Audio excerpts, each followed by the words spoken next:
The best worst thing, and he will talk about inventions that change the world and our society. But what if they fail? If there is an outage of some kind of critical network? And he will speak about networks in a broader sense, not only data networks. So with this announcement, here is the best worst thing from Mikko Hyppönen. Big round of applause. Okay.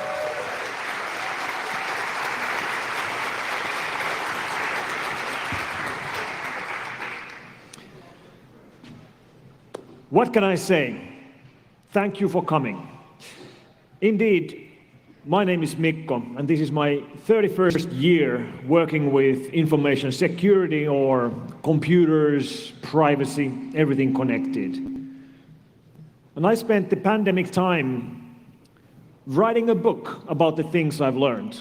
This book right here comes out in a week. And in this book, I tried to think through the revolutions that we've been living through, because that's what we're doing right now. We're living through a digital revolution. And the thing about revolutions is that it's kind of hard to see what's happening when you are in the middle of these revolutions yourself.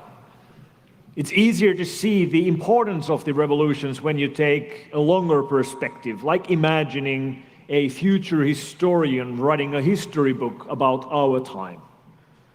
With that kind of perspective, it would become obvious that the thing that we will be remembered for always, forever, is that we were the first generations in mankind's history who went online. Mankind walked this planet for 100,000 years offline. During our time, we went online, and we will be online forever. You and me, we just happen to be born into this specific time when this shift happened. And it is a big shift. And when big shifts happen, they bring great benefits, and they also bring great new risks. The thing that I keep repeating in my book is that the internet is the best and the worst thing to happen during our time. The upsides are easy to see. I mean, that's why we're all here. I think we all love the internet. I know I love the internet. It's the best thing ever. All this connectivity, all this possibility of making connections around the world, how geography no longer restricts us, how entertainment or connectivity or business can be done globally. Great, huge upsides. But with the upsides, we get the downsides. Completely new kinds of risks, completely new kinds of crime. When the internet was young, parents were warning their children that, don't go and believe everything you read on the internet. Now, 25 years later, it seems obvious to me that it's the parents who should be much more careful about believing what they read on the internet, not the kids, the parents. Because parents are the ones believing all these goddamn conspiracy theories and falling for every single influence operation thrown by any intelligence agency on the planet. Internet works great in distributing information, whether the information is right or wrong. And of course, we have the huge shift in crime. So I've been thinking about this shift through my career. I started working in a small Helsinki-based security startup in 1991. Back then, the viruses we were analyzing were almost trivial compared to what they were today, and the spreading mechanisms, well, some of us still remember how viruses used to spread in the early 1990s. And now it feels laughable that malware, which requires people to carry it physically from one computer to another, could actually become a global problem. But these kind of viruses did become a global problem in their time, in the early 1990s.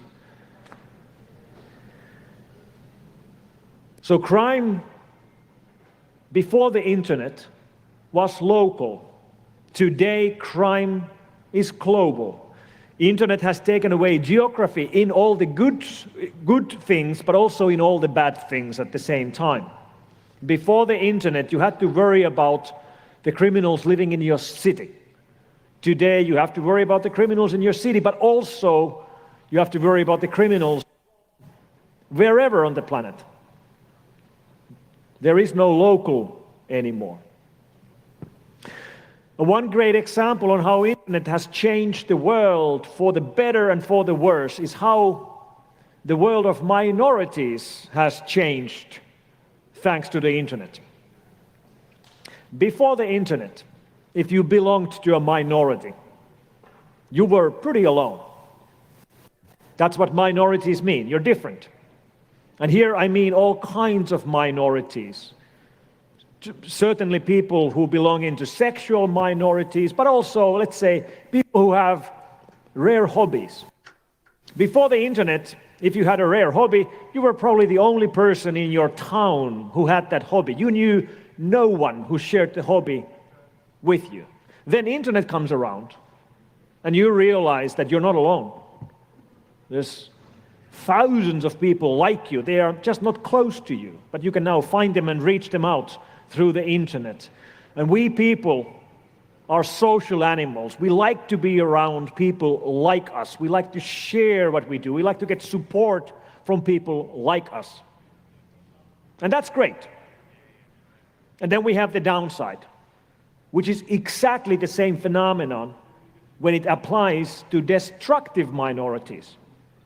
What do I mean by destructive minorities? Well, people who are planning school shootings, for example. That would be a destructive minority. And they will find exactly the same kind of support from their online communities as a person with a rare hobby would find from their support communities. People who are planning suicide or self-harm or who are starving themselves, people who want to join a terrorist organization, people who are on the verge of radicalization, they will find destructive support from the internet, just like people who need support for their productive, good hobbies or because they belong to a minority.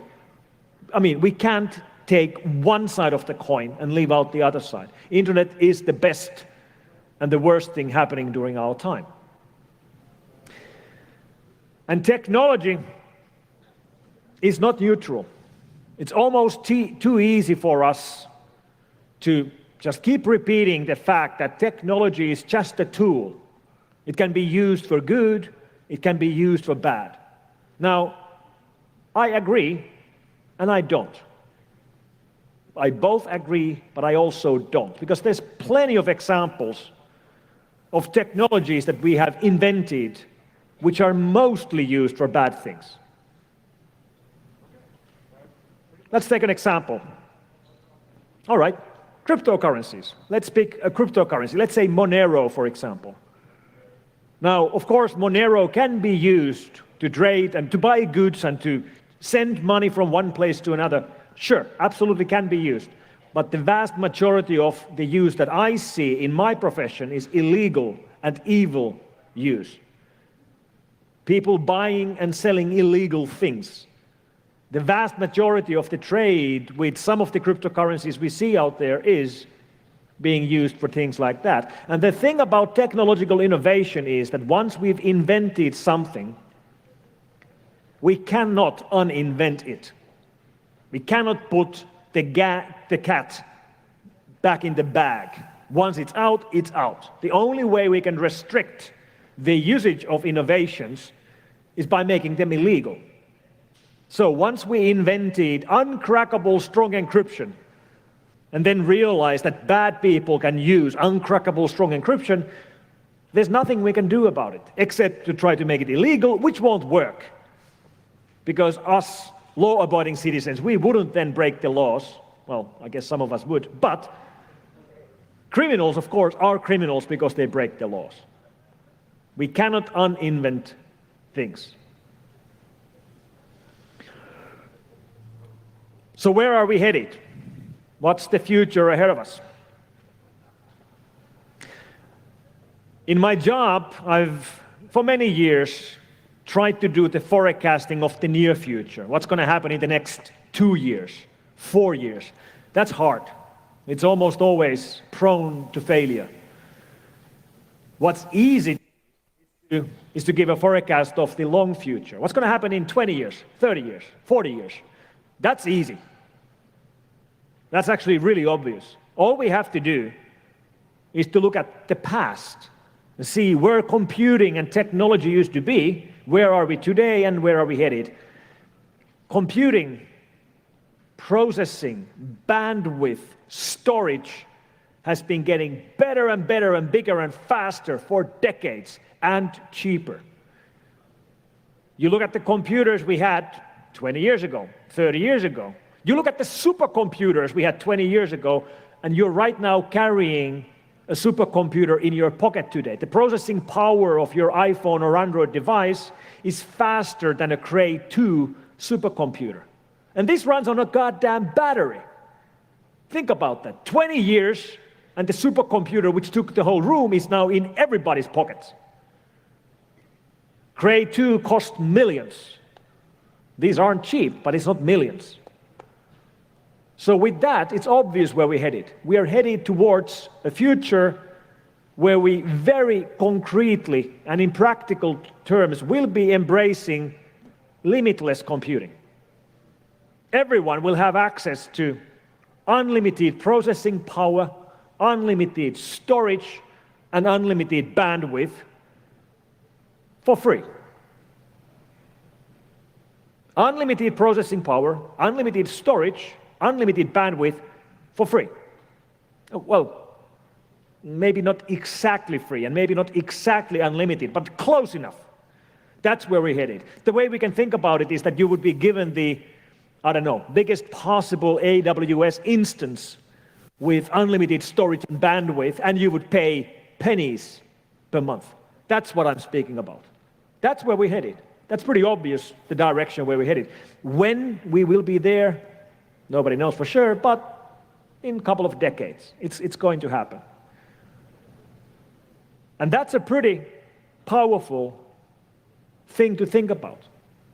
Because for us, creators, designers, coders, it opens up a world with no limits. The question we can ask from ourselves is, what would you build if there would be no limits?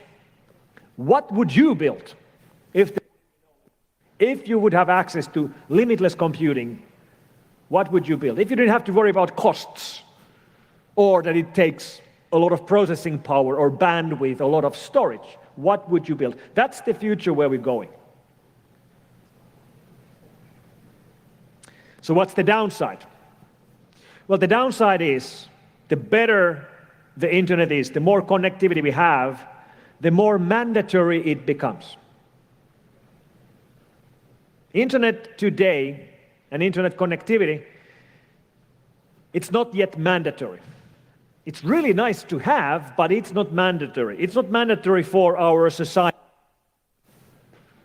If the internet would go down here, in this country, in the Netherlands, right now, and stay down for a week, it would be very expensive, very painful, very nasty, but the society would survive. Factories would recover, they would carry on functioning, planes would continue flying, trains would continue running. But eventually that will no longer be the case.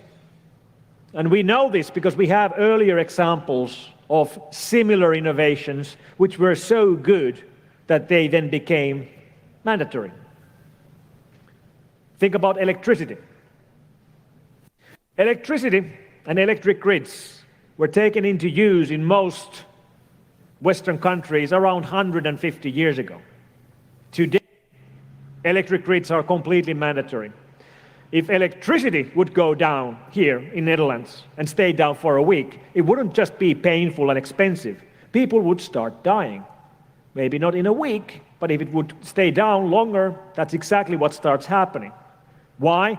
Because for 150 years we've been building our societies assuming that there will always be electricity.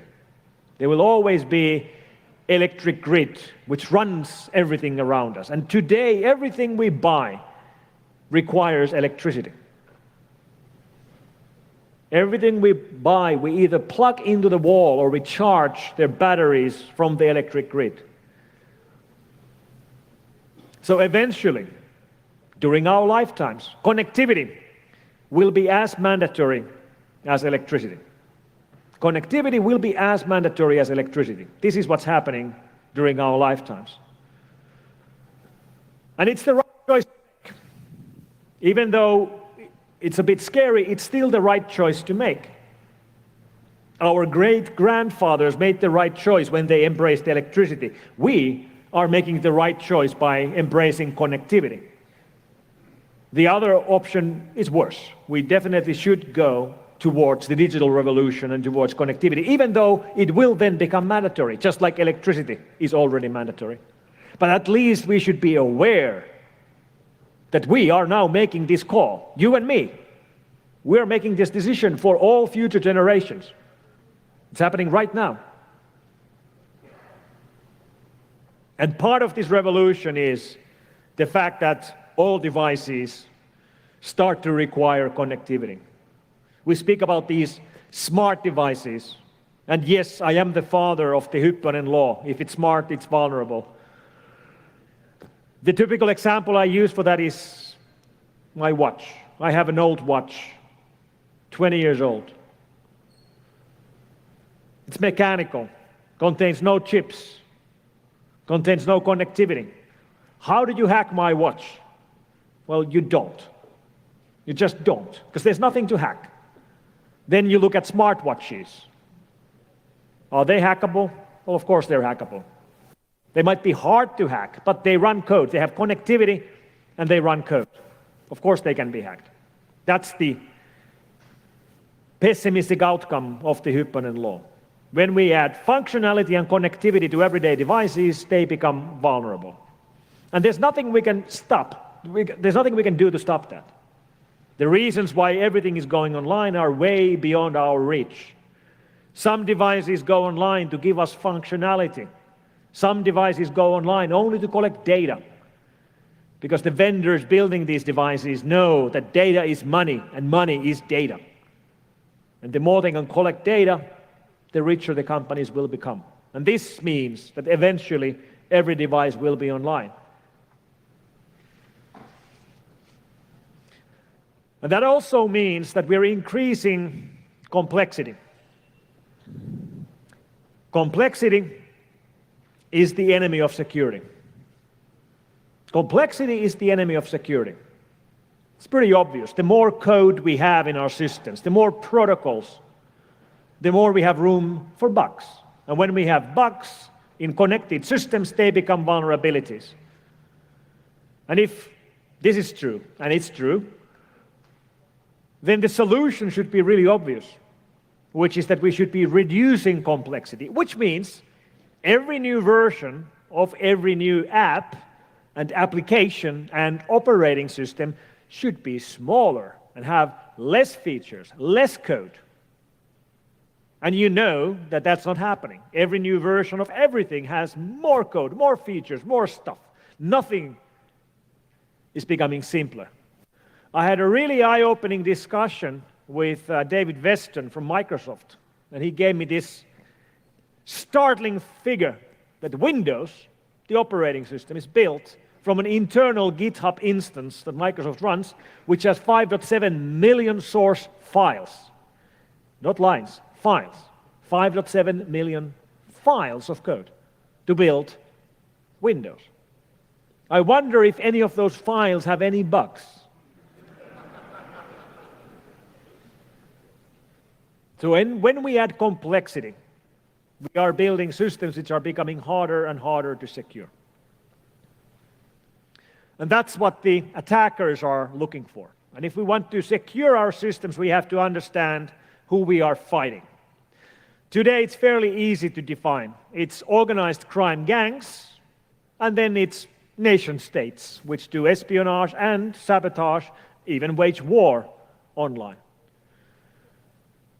Organized crime gangs target everyone. Governments target specific targets. And around 5 years ago, I coined a new term around the biggest and the most powerful cybercrime gangs. I started speaking about cybercrime unicorns. Unicorn here is a reference to unicorn companies, privately owned technology companies which are valued at over $1 billion is typical definition of unicorn company. And I started wondering if we one day would see cybercrime gangs which are so wealthy that we should be considering them to be unicorns. 5 years ago, this wasn't obvious. Today, unfortunately, the age of cybercrime unicorn is here. Cybercrime unicorns exist. They are real. Most of them are Russian organized cybercrime gangs making most of their money with ransomware. But we also have unicorns specializing in things like BEC, business email compromise, also known as CEO scams. So the wealthiest organized cybercrime gangs run their operations like they would be companies. They have offices, they pay monthly salaries, they have hundreds of people on their payroll, they hire lawyers, they hire business analysts, they have HR teams, just like real world traditional organized crime gangs, like mafias and triads and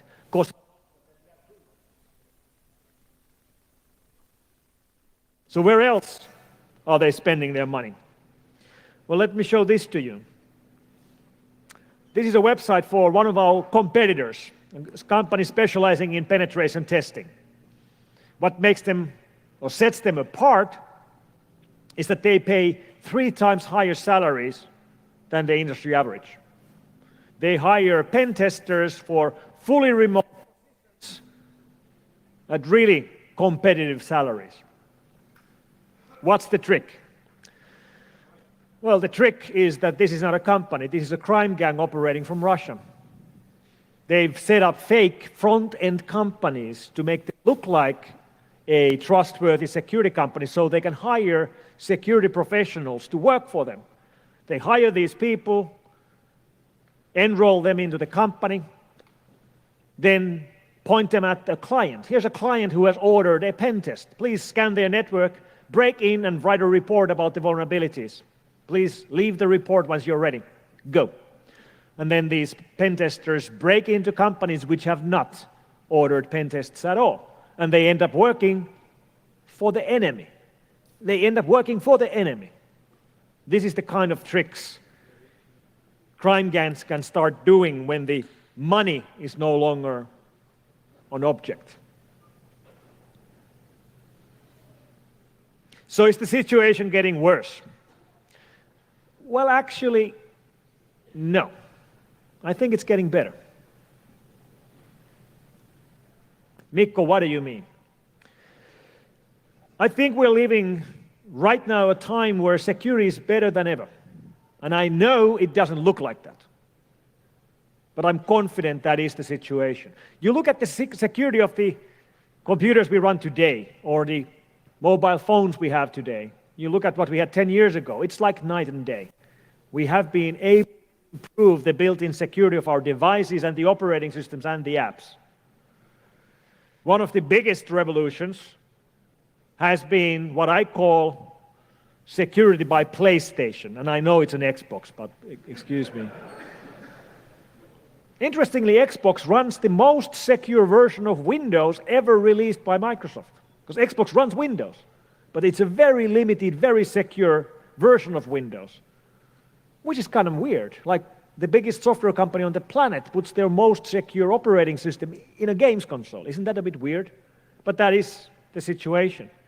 The end result is that you never hear about malware on Xboxes or on PlayStations or hacks or things like that. It's just not a thing.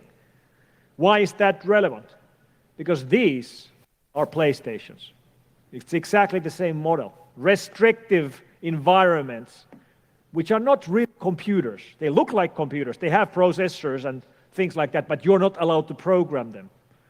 But as an end result, they are much more secure. So how can I say that mobile phones are secure when we've just seen the headlines through this last year about things like Pegasus being used to hack iPhones and Android devices? Well, this is a success story. This is not a failure. This is a success story.